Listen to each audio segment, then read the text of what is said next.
Hi, my name is Huthwaite and welcome to Selling Power TV. Today we continue our conversation with John Golden, who is the President and CEO of Huthwaite. Welcome, John. Thank you, Gerhard.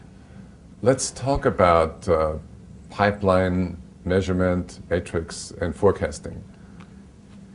It's a really good subject because it's the one that I think everybody struggles with to one degree or another. And it's one that there's a lot more focus on nowadays, particularly as new technologies and CRM systems have become ubiquitous. And the promise of CRM systems was that it was going to give you all those reports and you're going to get forecast accuracy, pipeline accuracy, and it hasn't materialized. And I think there's a number of reasons for that, but one of the biggest reasons I think is that people have become very comfortable with what I call feel-good metrics. So if you look at a typical sales funnel, people will look at the early stage and say, "Wow, look at all those early stage opportunities. Things might be a bit rough right now, but in 6 months' time, things are going to be great because we've got so much stuff at the front of our pipeline." But what happens? Then as they go through the cycle, they get stalled in the middle of the cycle, or they get to the end of the cycle and suddenly you're involved in renegotiating the deal and making concessions, or the deal evaporates and you go, "Well, how could that happen? It went all the way through our sales process and then fell apart at the end."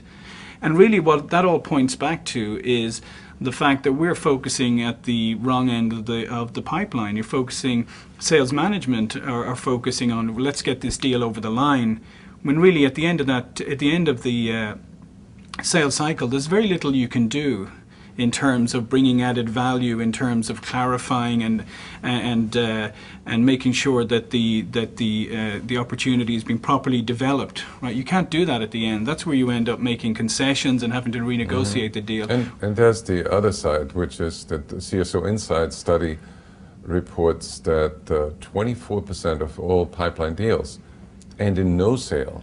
Right. Meaning that a quarter of the pipeline amounts to salespeople chasing garbage trucks. Exactly. So just think about that in terms of productivity and cost of sales, right? So what really needs to happen is that salespeople and sales managers need to focus much more on the early stage and look at opportunities and say, okay, which opportunities do I have a better than average chance of winning if I resource them properly and put proper sales strategies in place for them, and let's jettison the rest of them. Or have a lead nurturing system for those people that are not ready.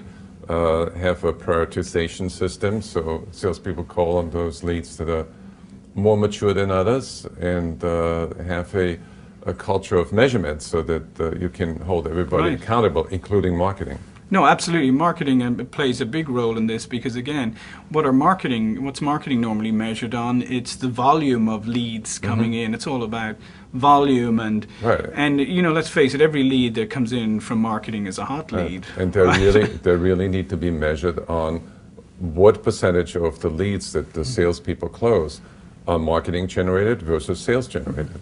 Then you actually take care of a couple of other issues. Number one, you'll increase the velocity of the opportunities running through your pipeline, because you think about it, the more better qualified opportunities, the ones you have a better chance of winning and that you put the right number of resources on, will move through the process at a higher speed than half qualified ones that you sort of pay attention to. They're the ones that get stuck. So you'll deal with velocity and success. And then you have the other issue, which is what's your forecasting accuracy? Right. How do you help your clients improve that? Well, again, as I mentioned, we actually put in place the Huthwaite Dealmaker platform now, which is an intelligence system that takes the opportunity and looks at what has the salesperson done here.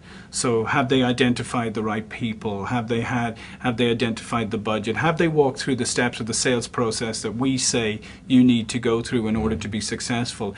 And then it calculates close probability against those steps, right? So you're getting an intelligent forecast. So rather than the salesperson saying, I think this is going to close on November the 15th and it's going to be $5 gazillion, the system will actually say, based on what has been done so far in the sales process and the information and the activities of the salesperson, we say this opportunity is more likely to close on January 1 and it's going to be $50,000.